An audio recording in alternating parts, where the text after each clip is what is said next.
নমস্কার। মোহনপুর অনিতা স্কুলের পক্ষ থেকে সকল ছাত্রছাত্রীদের জানাই আন্তরিক অভিনন্দন। তো আজকে আমি তোমাদের পরিকল্পিত উন্নয়নের রাজনীতি এর পার্ট 4 বোঝানোর চেষ্টা করব। তো আমরা যে আগের অধ্যায়টা পড়েছি সেটা হলো পরিকল্পিত উন্নয়নের রাজনীতির পার্ট 3। তো আজকে আমি পার্ট 4-এ পরিকল্পিত উন্নয়নের রাজনীতির যে কমন প্রশ্নগুলো আছে সেগুলি তোমাদেরকে বুঝিয়ে দেওয়ার চেষ্টা করব। এবং যারা আমার এই ক্লাসটা নতুন দেখছো তারা অবশ্যই লক্ষ্য করবে যে প্রশ্নগুলি আমি দিয়েছি এখানে, সেখান থেকে একটি প্রশ্ন অথবা দুটি প্রশ্ন অবশ্যই তোমাদের এক্সামে এসে যাবে। তাই প্রত্যেকটা প্রশ্ন গুরুত্ব সহকারে শুনবে এবং না পড়ে যাতে লিখতে পারো সেই ধরনের অভিজ্ঞতা অর্জন করার চেষ্টা করবে। ঠিক আছে? তো আমি তোমাদের বলে দিচ্ছি, আর আমার ছাত্রছাত্রী যারা আছো তারা তো অবশ্যই মনোযোগ সহকারে ক্লাসটা শুনবে এবং অবশ্যই এগুলি না পড়ে লেখার চেষ্টা করবে। যেগুলি আমি বুঝিয়ে দিচ্ছি সেইভাবেই যাতে তোমরা লিখতে পারো, কোনো বই না দেখে তা চেষ্টা করবে। তো আমরা প্রথমেই দেখব পরিকল্পিত উন্নয়নের রাজনীতির মধ্যে প্রথম যে প্রশ্নটা খুবই ইম্পর্টেন্ট, সেটা হলো সবুজ বিপ্লব বলতে কি বুঝো। অর্থাৎ তোমরা অবশ্যই জানো এই অধ্যায়ের মধ্যে বিভিন্ন পরিকল্পনা গ্রহণ করা হয়েছিল। এর মধ্যে ছিল অপারেশন ফ্লাড, শ্বেত বিপ্লব, বোম্বে পরিকল্পনা, প্ল্যান হলিডে, এছাড়াও আরও অন্যান্য পরিকল্পনা। সেই পরিকল্পনাগুলির মধ্যে অনেকগুলি বাস্তবায়িত হয়েছিল। এর মধ্যে প্রথম যে প্রশ্নটা সেটা হলো সবুজ বিপ্লব বলতে কি বুঝো। অর্থাৎ পরিকল্পনার অবসান করা। আমি তোমাদের নিশ্চয় বলে দিচ্ছি সবুজ বিপ্লব বলতে কি বুঝো। না বই, না খাতা, না কলম, শুধু মন আর মস্তিষ্ক দিয়ে যদি তোমরা বুঝতে পারো তাহলে আমার ক্লাসটা তোমরা অবশ্যই মনোযোগ সহকারে বুঝবে এবং লেখার চেষ্টা করবে। সবুজ বিপ্লব বলতে বোঝায় পরিকল্পনার অবসানকালে উচ্চ ফলনশীল বীজের ব্যবহার, সেচের প্রসার এবং আধুনিক সার, কীটনাশক ও ঔষধ ব্যবহারের ফলে ভারতের কৃষিক্ষেত্রে যে অভূতপূর্ব পরিবর্তন আসে তাকেই বলা হয় সবুজ বিপ্লব। যেমন গমের উৎপাদন বৃদ্ধির জন্য সোরা 64 এবং সোনারা 64 বীজ ব্যবহার করা হয়েছিল। অর্থাৎ উচ্চ ফলনশীল বীজ, সার, উন্নত যন্ত্রপাতি ব্যবহার করার যে প্রক্রিয়া চলছিল ওটাকেই সবুজ বিপ্লব বলা হয়। অর্থাৎ তুমি যদি সুন্দরভাবে লিখতে চাও, 60-এর দশকের পরবর্তী সময়ে যখন কৃষিক্ষেত্রে উচ্চ ফলনশীল বীজ, আধুনিক সার এবং অভূতপূর্ব পরিবর্তন ঘটেছিল তখন এই সময়টাকে বলা হয় সবুজ বিপ্লব। তাহলে নিশ্চয়ই তোমরা লিখতে পারবে সবুজ বিপ্লব বলতে কি বুঝো। আর যদি তোমাদের কোনো সমস্যা থাকে তাহলে অবশ্যই বলবে যে সবুজ বিপ্লব বলতে কি বুঝো, আমি আবার বুঝিয়ে দেব। তারপর হলো অপারেশন ফ্লাড। ঠিক আছে? অপারেশন ফ্লাড বলতে কি বুঝো বা অপারেশন ফ্লাডের উদ্দেশ্য কি। অপারেশন ফ্লাড বলতে কি বুঝো আমি পার্ট 3-তে বুঝিয়ে দিয়েছিলাম। এবার অপারেশন ফ্লাডের উদ্দেশ্য কি ছিল। অপারেশন ফ্লাডের উদ্দেশ্য ছিল যে দারিদ্র দূরীকরণে গুরুত্বপূর্ণ ভূমিকা আরোপ, মানে গুরুত্বপূর্ণ ভূমিকা আরোপ। অপারেশন ফ্লাডের প্রধান উদ্দেশ্য ছিল যে দারিদ্র দূরীকরণ করা। অর্থাৎ অপারেশন ফ্লাড কি, মানে দুগ্ধ উৎপাদনের একটা কারখানায় তো তৈরি হয়েছিল বা দুগ্ধ উৎপাদনের একটা ফ্যাক্টরি তৈরি হয়েছিল। 2 নাম্বার হলো দুগ্ধ উৎপাদন বৃদ্ধি করা, অর্থাৎ দুধের পরিমাণ বাড়ানো। 3 নম্বরে হলো সারা বছর ধরে দুধ উৎপাদনকারীদের নিয়মিত আয়ের নিশ্চয়তা প্রদান করা। 4 নম্বরে হলো মধ্যস্থতাকারীদের সরিয়ে উৎপাদন এবং ভোক্তাদের মধ্যে সম্পর্ক তৈরি করা। অর্থাৎ মধ্যস্থতাকারী যারা রয়েছে, যারা কিনে বিক্রি করে, এই যে তাদেরকে সরিয়ে ডাইরেক্ট কি করা, ভোক্তার কাছে প্রেরণ করা, এই ছিল অপারেশন ফ্লাডের উদ্দেশ্য। ঠিক আছে, তাহলে তোমরা অবশ্যই বুঝতে পেরেছো যে অপারেশন ফ্লাড বলতে কি বুঝো। এবার শ্বেত বিপ্লব বা সাদা বিপ্লব বলতে কি বুঝো? গুজরাটের আনন্দ শহরে শুরু হওয়া আমূল দুগ্ধ সমবায় আন্দোলনের সাথে ওই রাজ্যের প্রায় 2.5 মিলিয়ন দুগ্ধ উৎপাদন যুক্ত হয়। দারিদ্র দূরীকরণ ও গ্রামীণ উন্নয়নের একটি অনন্য উপযুক্ত মডেল হিসাবে আমূল সর্বত্র বিশাল পরিচিতি লাভ করে। দেশব্যাপী আমূল পণ্যের প্রসারতার কারণে একে শ্বেত বিপ্লব বলা হয়। ঠিক আছে, তাহলে শ্বেত বিপ্লব বলতে কি বুঝো আমি অবশ্যই বুঝাতে পেরেছি। অর্থাৎ যে দেশব্যাপী কি চলছিল, দুধের উৎপাদনের পরিমাণ বাড়ানো, এবং বিশেষত যে কি ছিল, কোন রাজ্যে, ওই জিনিসটা মনে রাখবে, গুজরাটের আনন্দ শহরে শুরু হওয়া আমূল দুগ্ধ সমবায়। ঠিক আছে, ওইটাকে কেন্দ্র করেই যে বিপ্লব গড়ে উঠেছিল এবং যেটা সারা বিশ্বে সারা দেশের মধ্যে একটা সাড়া ফেলেছিল, এটাকে বলা হয় শ্বেত বিপ্লব। তারপর তোমাদের মধ্যে যে প্রশ্নটা আসে সেটা হলো বম্বে পরিকল্পনা। বম্বে পরিকল্পনা কি বা বম্বে পরিকল্পনার মূল বক্তব্য কি ছিল?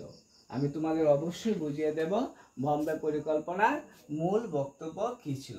এর আগে তোমরা অবশ্যই জেনে রাখবে সবুজ বিপ্লব বলতে কি বুঝো, অপারেশন ফ্লাডের উদ্দেশ্য কি, শ্বেত বিপ্লব বা সাদা বিপ্লব বলতে কি বুঝো। এবার আমরা এসেছি বম্বে পরিকল্পনা বলতে কি বুঝো। এবার বম্বে পরিকল্পনা 15 বছরের জন্য 10,000 কোটি টাকার বিনিয়োগের পরিমাণ ধার্য করা হয়। এখানে শিল্প উন্নয়নের উপর সর্বাধিক জোর দিয়ে জাতীয় আয় 3 গুণ এবং মাথাপিছু আয় দ্বিগুণ বৃদ্ধি করার সুপারিশ করা হয়। এই পরিকল্পনার অন্যতম উদ্দেশ্য ছিল কৃষির উৎপাদন 130 এবং শিল্পের উৎপাদন 500% বৃদ্ধি করা। ঠিক আছে, এটা ছিল কি বম্বে পরিকল্পনা। তাহলে বম্বে পরিকল্পনা কি, তোমাদের যদি আসে যে বম্বে পরিকল্পনা কি, এটাকে না পড়ে কিভাবে দিবে যে বম্বে পরিকল্পনার মূল বক্তব্য সম্পর্কে লিখো বা বম্বে পরিকল্পনা কি। অর্থাৎ বম্বে পরিকল্পনার 15 বছরের জন্য 10,000 কোটি টাকার উপর সর্বাধিক জোর দিয়ে যে জাতীয় কি করা হয়েছিল, জোর দিয়ে যে জাতীয় আয় 3 গুণ এবং মাথাপিছু আয় দ্বিগুণ বৃদ্ধি করার সুপারিশ করা হয়। এই পরিকল্পনার অন্যতম উদ্দেশ্য ছিল কৃষির উৎপাদন 130% এবং শিল্পের উৎপাদন 500% বৃদ্ধি করা। ঠিক আছে, তাহলে বম্বে পরিকল্পনা সম্পর্কে আমি তোমাদের জানিয়ে দিলাম। এবার বম্বে পরিকল্পনার পর আসলো প্ল্যান হলিডে। অর্থাৎ আমি কিন্তু আগেও বলে দিয়েছি, এবার এখনো বলছি, এই অধ্যায়ের যে কমন প্রশ্নগুলো রয়েছে এবং যেগুলো প্রতি ইয়ারে কোনো না কোনো সময় এসেছে, সেই প্রশ্নগুলিকে আমি তোমাদের সামনে তুলে ধরেছি। অবশ্যই তোমরা মনোযোগ সহকারে প্রশ্নগুলি বুঝবে এবং সেই প্রশ্নগুলিকে ভালো করে ধরে রাখার চেষ্টা করবে। এবার প্ল্যান হলিডে কি,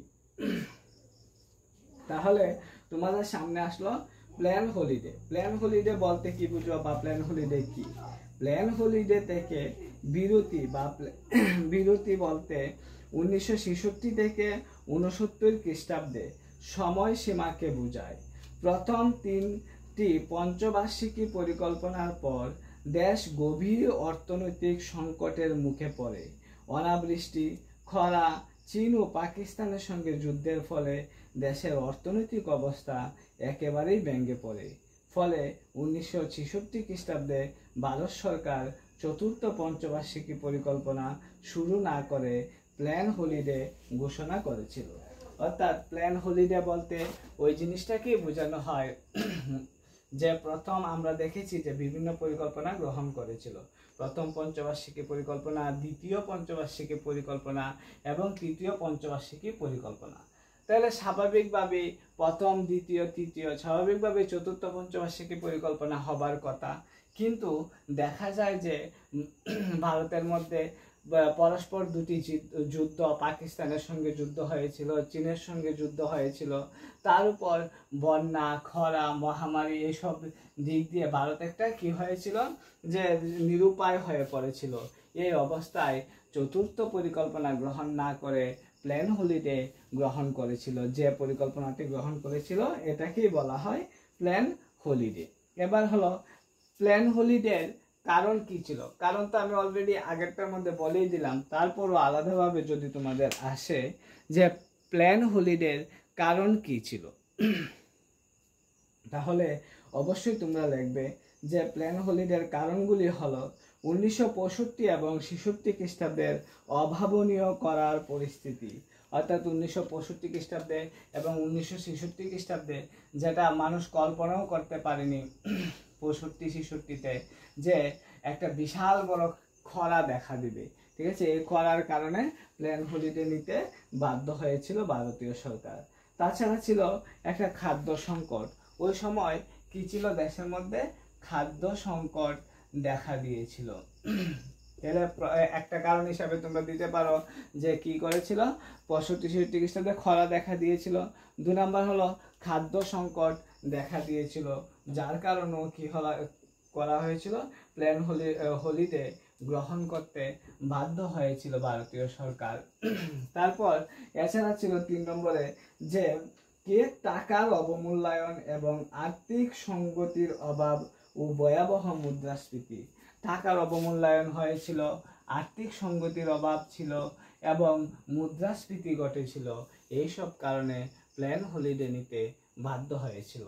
তাহলে প্ল্যান হলিডের কারণ যদি আসে তাহলে তোমরা নিশ্চয়ই দিবে 1965 থেকে 1966 খ্রিস্টাব্দের মধ্যে খরা দেখা দিয়েছিল, খাদ্য সংকট দেখা দিয়েছিল, টাকার অবমূল্যায়ন ঘটেছিল, মুদ্রাস্ফীতি ঘটেছিল।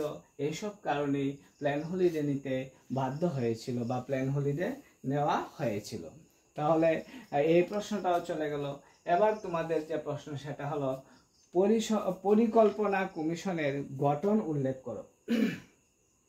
অর্থাৎ পরিকল্পনা কমিশন এর গঠনটি উল্লেখ করো। পরিকল্পনা কমিশন ছিল ভারতের মোট সদস্য সংখ্যা, পরিকল্পনা কমিশনের ভারতের মোট সদস্য সংখ্যা ছিল 11 জন। প্রধানমন্ত্রী এই কমিশনের সভাপতি, কেন্দ্রীয় পরিকল্পনা মন্ত্রী হলেন এর পরিকল্পনা মন্ত্রী হলেন এর সহসভাপতি এবং কেন্দ্রীয় সরকারের অর্থমন্ত্রী, স্বরাষ্ট্রমন্ত্রী এই কমিশনের সদস্য। এছাড়াও 7 জন ব্যক্তি এই কমিশনের সদস্য হিসাবে মনোনীত হন। ঠিক আছে, পরিকল্পনা কমিশনের গঠন যদি তোমাদের আসে যে পরিকল্পনা কমিশনের গঠন কি হতে, এই কমিশনের মোট সদস্য সংখ্যা ছিল 11 জন। যে মেইন দায়িত্বে ছিল তিনি ছিলেন প্রধানমন্ত্রী, তাছাড়া ছিল স্বরাষ্ট্রমন্ত্রী, এছাড়াও ছিলেন প্রধানমন্ত্রীর সহসভাপতি মন্ত্রী হিসাবেও ছিলেন, আবার কেন্দ্রীয় অর্থমন্ত্রী, স্বরাষ্ট্রমন্ত্রী এই কমিশনের সদস্য ছিলেন। এছাড়াও আরো 7 জন ব্যক্তি এই কমিশনের সদস্য, মানে মন্ত্রীদের ছাড়াও আরো 7 জন ব্যক্তি এই কমিশনের সদস্য ছিলেন। তাহলে পরিকল্পনা কমিশনের গঠন সম্পর্কে উল্লেখ করা হয়ে গেল। এবার প্রথম পঞ্চবার্ষিকী পরিকল্পনা এবং দ্বিতীয় পঞ্চবার্ষিকী পরিকল্পনার মধ্যে পার্থক্য কি ছিল? হ্যাঁ, আমাদের মনে অবশ্যই প্রশ্ন জাগে যে প্রথম পঞ্চবার্ষিকী পরিকল্পনা আমরা পড়েছি, দ্বিতীয় পঞ্চবার্ষিকী পরিকল্পনা পড়েছি, কিন্তু এটার মধ্যে পার্থক্য কি ছিল? অবশ্যই কোনো না কোনো পার্থক্য ছিল। প্রথম পঞ্চবার্ষিকী পরিকল্পনা ধীর গতিতে চলার নীতি অনুসরণ করলেও দ্বিতীয় পরিকল্পনাটি দ্রুত কাঠামোগত রূপান্তরের দিকে মনোযোগী হয়। অর্থাৎ প্রথম পঞ্চবার্ষিকী পরিকল্পনাটা ধীরে ধীরে কি করেছিল, অগ্রসর হয়েছিল, কিন্তু দ্বিতীয় পঞ্চবার্ষিকী পরিকল্পনা ক্রমাগতই দ্রুত গতিতে অগ্রসর হয়েছিল। এই ছিল দুটির মধ্যে পার্থক্য। এবার দ্বিতীয় পার্থক্য কি ছিল? প্রথম পঞ্চবার্ষিকী পরিকল্পনাটি ছিল কৃষিভিত্তিক উন্নয়ন কৌশল, তাই কৃষি, বাঁধ নির্মাণ এবং সেচ ইত্যাদি খাতে অগ্রাধিকার প্রদান করা হয়েছিল। মানে প্রথম পঞ্চবার্ষিকী পরিকল্পনাটা বিশেষত কৃষির উপর জোর দিয়েছিল এবং কৃষিখাতেই বেশি টাকা উপার্জন মানে কৃষিখাতেই বেশি টাকা বিনিয়োগ করার চিন্তা ভাবনা করেছিল। কিন্তু দ্বিতীয় পঞ্চবার্ষিকী পরিকল্পনা ছিল দ্রুত শিল্পায়নের লক্ষ্যে লৌহ ইস্পাত শিল্প, যন্ত্রপাতি, সিমেন্ট ইত্যাদি মূল ও ভারী শিল্পের উপর অত্যাধিক গুরুত্ব আরোপ। তাহলে আমরা বুঝতে পারলাম যে প্রথম পঞ্চবার্ষিকী পরিকল্পনা ছিল কৃষিভিত্তিক এবং দ্বিতীয় পঞ্চবার্ষিকী পরিকল্পনা ছিল শিল্পভিত্তিক, অর্থাৎ শিল্পের উন্নতি করা। প্রথম পঞ্চবার্ষিকী পরিকল্পনা ছিল কৃষির উন্নতি করা এবং দ্বিতীয় পঞ্চবার্ষিকী পরিকল্পনা ছিল শিল্পের উন্নতি করা। এবার তৃতীয় যে পার্থক্য ছিল সেটা ছিল দ্বিতীয় পঞ্চবার্ষিকী পরিকল্পনা ছিল মূলত দ্বিতীয় পঞ্চবার্ষিকী পরিকল্পনা ছিল মূলত যে ভারী শিল্পগুলি, লৌহ ইস্পাত শিল্প বা বিভিন্ন ধরনের শিল্প কিভাবে গড়ে উঠবে সেই শিল্পগুলিকে উন্নতি করার ক্ষেত্রে। কিন্তু প্রথম পঞ্চবার্ষিকীতে ছিল কি যে কৃষিভিত্তিক, অর্থাৎ কৃষির উন্নত যন্ত্রপাতি বা কৃষি ক্ষেত্রে কি খাতে খরচ করা হবে বা কৃষির বাঁধ নির্মাণ এবং সেচ ইত্যাদি ক্ষেত্রে খরচ করার কি ছিল পরিকল্পনা ছিল। এবার ভারতের অর্থনীতিকে মিশ্র অর্থনীতি বলা হয় কেন, এটা আমি পার্ট 3-তে অবশ্যই সুন্দর করে বুঝিয়ে দিয়েছিলাম। এবার পার্ট 4-ও আমি অবশ্যই সুন্দর করে তোমাদের বুঝিয়ে দেব যে ভারতের অর্থনীতিকে মিশ্র অর্থনীতি বলা হয় কেন। ভারতের অর্থনীতিকে মিশ্র অর্থনীতি বলা হয় কারণ সার্বজনীনভাবে স্বীকৃত দুটি পদ্ধতির কোনোটিকেই এককভাবে ভারত গ্রহণ করেনি। যেমন ভারত উন্নয়নের পুঁজিবাদী রূপরেখাকে গ্রহণ করেননি, তেমনি অন্য ব্যবস্থায় অর্থাৎ উন্নয়ন ও বাস্তবায়নের দায়িত্ব সম্পূর্ণ বেসরকারির হাতে তুলে দেওয়া হয়। অন্যদিকে ভারত সমাজতান্ত্রিক ব্যবস্থাও এককভাবে গ্রহণ করেনি, কারণ এই ব্যবস্থায় ব্যক্তিগত মালিকানা ধ্বংস করা হয় এবং উৎপাদনের উপকরণ ফলাফল রাষ্ট্র দ্বারা নিয়ন্ত্রিত হয়। তবে ভারত উভয় ব্যবস্থায় মিশ্রণেই দেশের উন্নয়ন নীতিমালা প্রণয়ন ও বাস্তবায়নে সিদ্ধান্ত গ্রহণ করে। এর ফলে ভারতে অর্থনীতিকে মিশ্র অর্থনীতি বলা হয়। অর্থাৎ ভারত বামপন্থী মতবাদ এবং ডানপন্থী মতবাদের মধ্যে কোনোটাকে গ্রহণ করেননি, বরং দুটি মতবাদের মিশ্রণে ভারত কাজ করেছিল। এই জন্য ভারতকে মিশ্র অর্থনীতি বলা হয়। তুমি অবশ্যই তা বানিয়ে লেখার চেষ্টা করবে, ঠিক আছে। এবার লাস্ট যে প্রশ্নটা আমি দিয়েছি সেটা হলো ভূমি সংস্কার আইন কি। ভূমি সংস্কার আইন কি এটা আমি অলরেডি পার্ট 3-তে বুঝিয়ে দিয়েছি, তাই তবু আবারও একবার ভূমি সংস্কার আইন, যেহেতু প্রশ্নটা কমন এসে দাঁড়িয়েছে, আমি চেষ্টা করব তোমাদেরকে বুঝিয়ে দেওয়ার জন্য যে ভূমি সংস্কার আইন কি। তো ভূমি সংস্কার আইন কি সেই সম্পর্কে জানতে হলে আমাদের অবশ্যই জানতে হবে যে ভূমি ব্যবস্থা বা ভূমির যে ভূমি সংস্কার আইন বলতে কি বুঝো বা ভূমি সংস্কার বলতে কি বুঝো, এই বিষয়টাকে আমাদের গুরুত্ব সহকারে জানতে হবে। অর্থাৎ ভূমি সংস্কার আইন হলো সাধারণভাবে ভূমি সংস্কার বলতে দারিদ্র ও প্রকৃত কৃষিজীবীর অনুকূলে জমি বন্টন, জমির উপর মালিকানা প্রদান, কৃষিজীবীর ভূমিসত্ত্বের নিরাপত্তা ও জমির ঊর্ধ্বতন সীমা নির্ধারণ ইত্যাদিকে বোঝায়। তোমরা অবশ্যই মনে রাখবে, কৃষিজীবীর অনুকূলে জমি বন্টন, জমির উপর মালিকানা প্রদান, কৃষিজীবীর ভূমিসত্ত্বের নিরাপত্তা এবং জমির ঊর্ধ্বতন সীমা নির্ধারণ ইত্যাদিকেই বোঝায়, ঠিক আছে। তো আজকে আমি তোমাদের অবশ্যই বোঝানোর চেষ্টা করলাম কমন প্রশ্নগুলো, এবং তোমরা যদি মনে রাখতে পারো তাহলে অবশ্যই ভালো ফল অর্থাৎ পরীক্ষায় একটা ভালো নম্বর পাবে। ধন্যবাদ সবাইকে, সবাই ভালো থাকবে। যদি কোনো অসুবিধা হয় অবশ্যই আমাকে কমেন্ট করে জানাবে, কারণ কমেন্ট করে তোমরা জানালেই আমি এগুলিকে পরিবর্তন করে বা আবার বুঝিয়ে দেওয়ার চেষ্টা করব। ধন্যবাদ সবাইকে।